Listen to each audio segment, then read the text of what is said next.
Peter Singer. Peter Albert David Singer, AC, born July 6, 1946, is an Australian moral philosopher.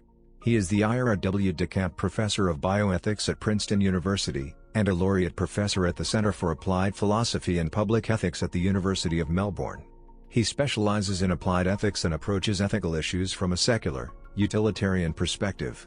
He is known in particular for his book Animal Liberation, 1975, in which he argues in favour of veganism, and his essay Famine, Affluence, and Morality, in which he argues in favour of donating to help the global poor. For most of his career, he was a preference utilitarian, but he stated in The Point of View of the Universe, 2014, co-authored with Katarzyna Lazary-Roddick, that he had become a hedonistic utilitarian. On 2 occasions, Singer served as chair of the philosophy department at Monash University, where he founded its Centre for Human Bioethics. In 1996 he stood unsuccessfully as a Greens candidate for the Australian Senate. In 2004 Singer was recognised as the Australian Humanist of the Year by the Council of Australian Humanist Societies. In 2005, the Sydney Morning Herald placed him among Australia's 10 most influential public intellectuals. Singer is a co-founder of Animals Australia and the founder of The Life You Can Save. Early life, education and career. Singer's parents were Austrian Jews who immigrated to Australia from Vienna in 1938, after Austria's annexation by Nazi Germany. They settled in Melbourne, where Singer was born. Singer's father imported tea and coffee, while his mother practiced medicine. He has an older sister, Joan, now Joan Dwyer. His grandparents were less fortunate. His paternal grandparents were taken by the Nazis to Wuj, and never heard from again. His maternal grandfather David Ernst Oppenheim, 1881–1943, a teacher, died in the Theresienstadt concentration camp. Oppenheim was a member of the Vienna Psychoanalytic Society and wrote a joint article with Sigmund Freud, before joining the Adlerian sect. Singer later wrote a biography of Oppenheim. Singer is an atheist, and was raised in a prosperous, happy, non-religious family. His family rarely observed Jewish holidays, and Singer declined to have a bar mitzvah. Singer attended Preshill and later Scotch College. After leaving school, Singer studied law, history, and philosophy at the University of Melbourne, earning a bachelor's degree in 1967. He has explained that he elected to major in philosophy after his interest was piqued by discussions with his sister's then-boyfriend. He earned a master's degree for a thesis entitled Why Should I Be Moral? At the same university in 1969. He was awarded a scholarship to study at the University of Oxford, and obtained from there a full degree in 1971. With a thesis on civil disobedience supervised by R. M. Hare and published as a book in 1973. Singer names Hare and Australian philosopher H. J. McCloskey as his 2 most important mentors. One day at Balliol College in Oxford, he had what he refers to as probably the decisive formative experience of my life. He was having a discussion after class with fellow graduate student Richard Keshen, a Canadian, who would later become a professor at Cape Breton University, over lunch. Keshen opted to have a salad after being told that the spaghetti sauce contained meat. Singer had the spaghetti. Singer eventually questioned Keshen about his reason for avoiding meat. Keshen explained his ethical objections. Singer would later state, "I'd never met a vegetarian who gave such a straightforward answer that I could understand and relate to." Keshen later introduced Singer to his vegetarian friends. Singer was able to find one book in which he could read up on the issue, Animal Machines by Ruth Harrison, and within a week or 2 he approached his wife saying that he thought they needed to make a change to their diet, and that he did not think they could justify eating meat. After spending 2 years as a Radcliffe lecturer at University College, Oxford, he was a visiting professor at New York University for 16 months. He returned to Melbourne in 1977, where he spent most of his career, aside from appointments as visiting faculty abroad, until his move to Princeton in 1999. In June 2011, it was announced he would join the Professoriate of New College of the Humanities, a private college in London, in addition to his work at Princeton. He also has been a regular contributor to Project Syndicate since 2001. According to philosopher Helga Kuz, Singer is almost certainly the best known and most widely read of all contemporary philosophers. Michael Spector wrote that Singer is among the most influential of contemporary philosophers. Since 1968 he has been married to Renata Singer. They have 3 children, Ruth, Marion, and Esther. Renata Singer is a novelist and author and has collaborated on publications with her husband. Applied Ethics. Singer's Practical Ethics, 1979, analyzes why and how living beings' interests should be weighed. His principle of equal consideration of interests does not dictate equal treatment of all those with interests, since different interests warrant different treatment. All have an interest in avoiding pain, for instance, but relatively few have an interest in cultivating their abilities. Not only does his principle justify different treatment for different interests, but it allows different treatment for the same interest when diminishing marginal utility as a factor. For example, this approach would privilege a starving person's interest in food over the same interest of someone who is only slightly hungry. Among the more important human interests are those in avoiding pain, in developing one's abilities, in satisfying basic needs for food and shelter, in enjoying warm personal relationships, in being free to pursue one's projects without interference, and many others.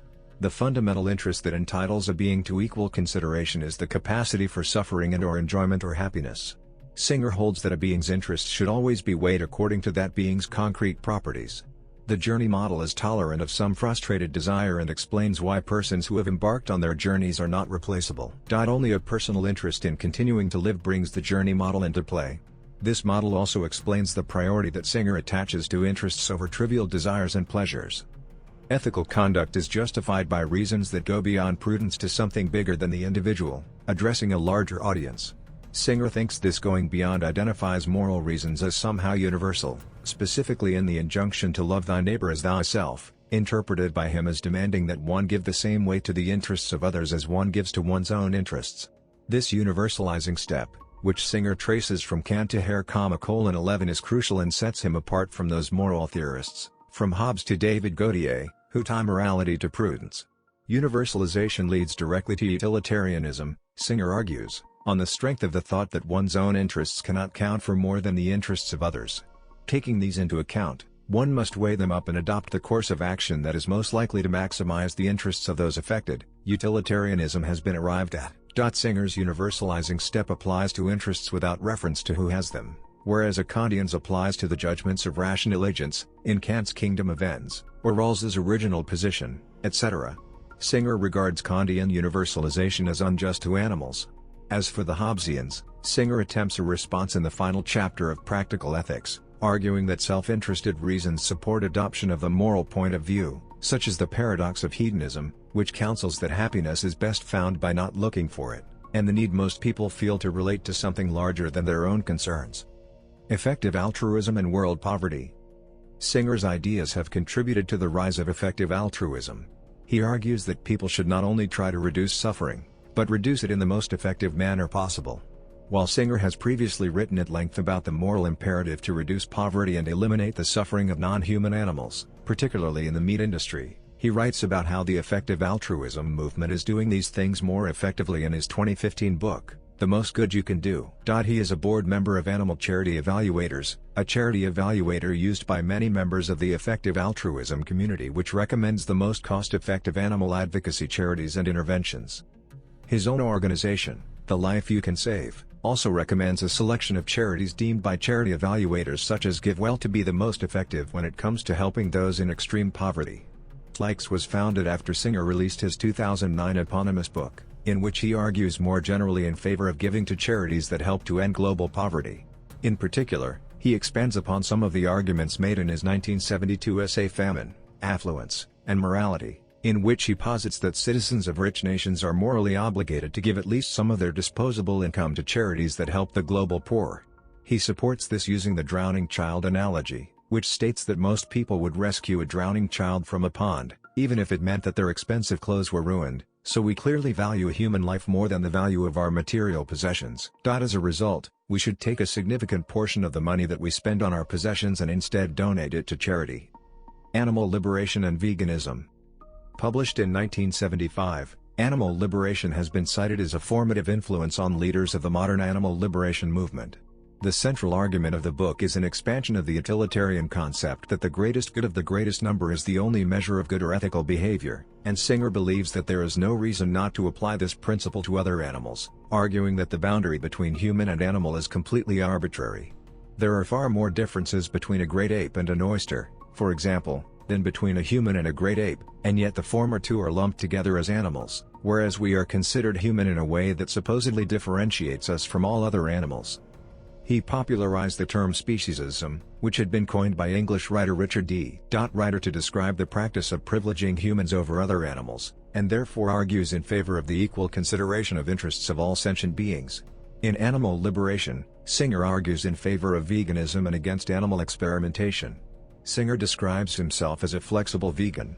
He writes, "That is, I'm vegan when it's not too difficult to be vegan, but I'm not rigid about this, if I'm traveling for example."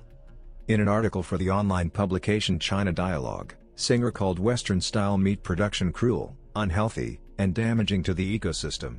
He rejected the idea that the method was necessary to meet the population's increasing demand, explaining that animals in factory farms have to eat food grown explicitly for them, and they burn up most of the food's energy just to breathe and keep their bodies warm. In a 2010 Guardian article he titled, "Fish, the Forgotten Victims on Our Plate," Singer drew attention to the welfare of fish. He quoted author Alison Mood's startling statistics from a report she wrote, which was released on fishcount.org.uk just a month before the Guardian article. Singer states that she has put together what may well be the first ever systematic estimate of the size of the annual global capture of wild fish. It is, she calculates, in the order of 1 trillion, although it could be as high as 2.7 tn. Some chapters of Animal Liberation are dedicated to criticizing testing on animals, but, unlike groups such as PETA, Singer is willing to accept such testing when there is a clear benefit for medicine. In November 2006, Singer appeared on the BBC programme Monkeys, Rats and Me, Animal Testing and said that he felt that Tipu Aziz's experiments on monkeys for research into treating Parkinson's disease could be justified. Whereas Singer has continued since the publication of Animal Liberation to promote vegetarianism and veganism, he has been much less vocal in recent years on the subject of animal experimentation. Singer has defended some of the actions of the Animal Liberation Front, such as the stealing of footage from Drive. Thomas Gennarelli's laboratory in May 1984, as shown in the documentary Unnecessary Fuss, but he has condemned other actions such as the use of explosives by some animal rights activists and sees the freeing of captive animals as largely futile when they are easily replaced. Other views. Meta-ethical views. In the past, Singer has not held that objective moral values exist, on the basis that reason could favor both egoism and equal consideration of interests. Singer himself adopted utilitarianism on the basis that people's preferences can be universalized, leading to a situation where one takes the point of view of the universe and an impartial standpoint. But in the second edition of Practical Ethics, he concedes that the question of why we should act morally cannot be given an answer that will provide everyone with overwhelming reasons for acting morally. 335.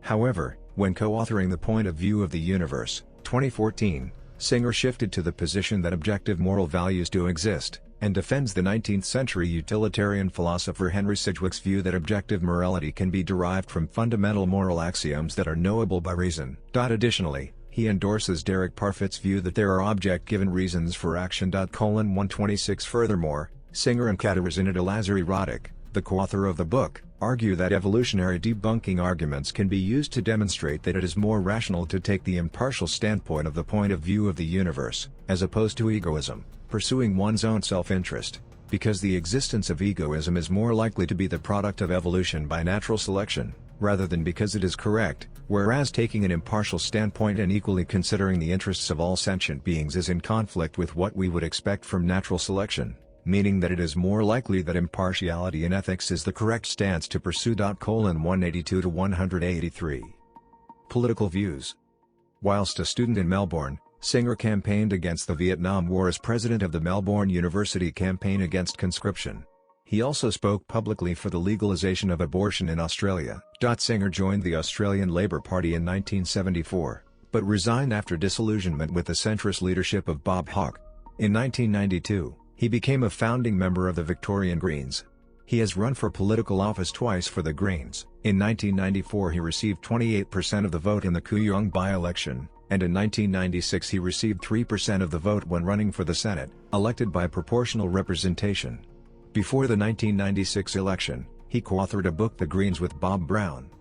In A Darwinian Left, Singer outlines a plan for the political left to adapt to the lessons of evolutionary biology. He says that evolutionary psychology suggests that humans naturally tend to be self-interested. He further argues that the evidence that selfish tendencies are natural must not be taken as evidence that selfishness is right. He concludes that game theory, the mathematical study of strategy, and experiments in psychology offer hope that self-interested people will make short-term sacrifices for the good of others, if society provides the right conditions. Essentially, Singer claims that although humans possess selfish, competitive tendencies naturally, they have a substantial capacity for cooperation that also has been selected for during human evolution. Singer's writing in Greater Good magazine, published by the Greater Good Science Center of the University of California, Berkeley, includes the interpretation of scientific research into the roots of compassion, altruism, and peaceful human relationships. Singer has criticized the United States for receiving oil from countries run by dictators, who pocket most of the financial gains, thus keeping the people in poverty. Singer believes that the wealth of these countries should belong to the people within them rather than their de facto government. In paying dictators for their oil, we are in effect buying stolen goods, and helping to keep people in poverty. Singer holds that America should be doing more to assist people in extreme poverty. He is disappointed in U.S. foreign aid policy, deeming it a very small proportion of our GDP, less than a quarter of some other affluent nations. Singer maintains that little private philanthropy from the U.S. is directed to helping people in extreme poverty, although there are some exceptions, most notably, of course, the Gates Foundation. Singer describes himself as not anti-capitalist, stating in a 2010 interview with the New Left Project. He added that if we ever do find a better system, I'll be happy to call myself an anti-capitalist. Similarly, in his book Marx, Singer is sympathetic to Marx's criticism of capitalism, but is skeptical about whether a better system is likely to be created, writing, Marx saw that capitalism is a wasteful, irrational system, a system which controls us when we should be controlling it. That insight is still valid, but we can now see that the construction of a free and equal society is a more difficult task than Marx realized. Singer is opposed to the death penalty, claiming that it does not effectively deter the crimes for which it is the punitive measure, and that he cannot see any other justification for it. In 2010, Singer signed a petition renouncing his right of return to Israel, because it is a form of racist privilege that abets the colonial oppression of the Palestinians. Views on the Trump administration. In 2016, Singer called on Jill Stein to withdraw from the U.S. presidential election in states that were close between Hillary Clinton and Donald Trump, on the grounds that the stakes are too high. He argued against the view that there was no significant difference between Clinton and Trump, whilst also saying that he would not advocate such a tactic in Australia's electoral system, which allows for ranking of preferences. When writing in 2017 on Trump's denial of climate change and plans to withdraw from the Paris Accords, Singer advocated a boycott of all consumer goods from the United States to pressure the Trump administration to change its environmental policies. Abortion, euthanasia, and infanticide. Singer holds that the right to life is essentially tied to a being's capacity to hold preferences, which in turn is essentially tied to a being's capacity to feel pain and pleasure. In Practical Ethics, Singer argues in favor of abortion rights on the grounds that fetuses are neither rational nor self-aware, and can therefore hold no preferences. As a result, he argues that the preference of a mother to have an abortion automatically takes precedence. In sum, Singer argues that a fetus lacks personhood. Similar to his argument for abortion rights, Singer argues that newborns lack the essential characteristics of personhood, rationality, autonomy, and self-consciousness, and therefore killing a newborn baby is never equivalent to killing a person, that is, a being who wants to go on living. Singer has clarified that his view of when life begins isn't very different from that of opponents of abortion. He deems it not unreasonable to hold that an individual human life begins at conception. If it doesn't, then it begins about 14 days later, when it is no longer possible for the embryo to divide into twins or other multiples. Singer disagrees with abortion rights opponents in that he does not think that the fact that an embryo is a living human being is sufficient to show that it is wrong to kill it. Singer wishes to see American jurisprudence, and the national abortion debate, take up the question of which capacities a human being needs to have in order for it to be wrong to kill it, as well as when, in the development of the early human being, these capacities are present. Singer classifies euthanasia as voluntary, involuntary, or non-voluntary. Voluntary euthanasia is that to which the subject consents. He argues in favor of voluntary euthanasia and some forms of non-voluntary euthanasia, including infanticide in certain instances, but opposes involuntary euthanasia. Religious critics have argued that Singer's ethic ignores and undermines the traditional notion of the sanctity of life. Singer agrees and believes the notion of the sanctity of life ought to be discarded as outdated, unscientific, and irrelevant to understanding problems in contemporary bioethics. Bioethicists associated with the disability rights and disability studies communities have argued that his epistemology is based on ableist conceptions of disability. Singer's positions have also been criticized by some advocates for disability rights and right-to-life supporters, concerned with what they see as his attacks upon human dignity. Singer has replied that many people judge him based on second-hand summaries and short quotations taken out of context, not his books or articles, and that his aim is to elevate the status of animals, not to lower that of humans. American publisher Steve Forbes ceased his donations to Princeton University in 1999 because of Singer's appointment to a prestigious professorship. Nazi hunter Simon Wiesenthal wrote to organizers of a Swedish book fair to which Singer was invited that a professor of morals, who justifies the right to kill handicapped newborns, is in my opinion unacceptable for representation at your level. Mark Maurer, president of the National Federation of the Blind, criticized Singer's appointment to the Princeton faculty in a banquet speech at the organization's national convention in July 2001, claiming that Singer's support for euthanizing disabled babies could lead to disabled older children and adults being valued less as well.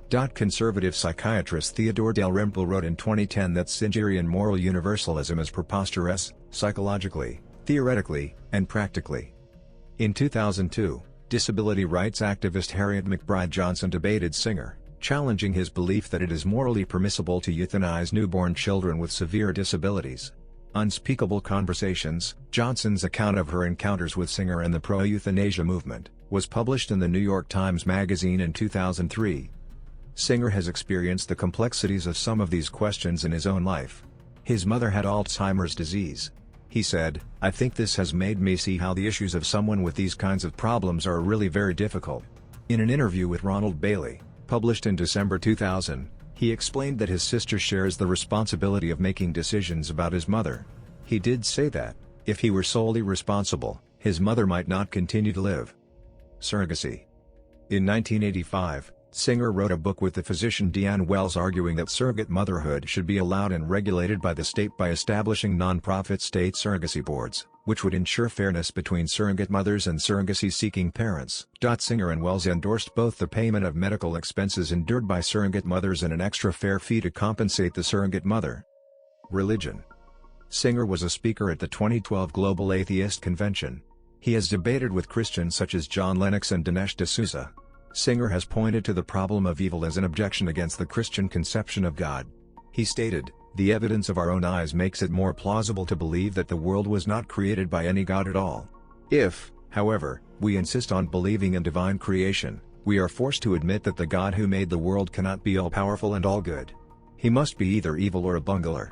In keeping with his considerations of non-human animals, Singer also takes issue with the original sin reply to the problem of evil, saying that, "Animals also suffer from floods, fires, and droughts, and, since they are not descended from Adam and Eve, they cannot have inherited original sin."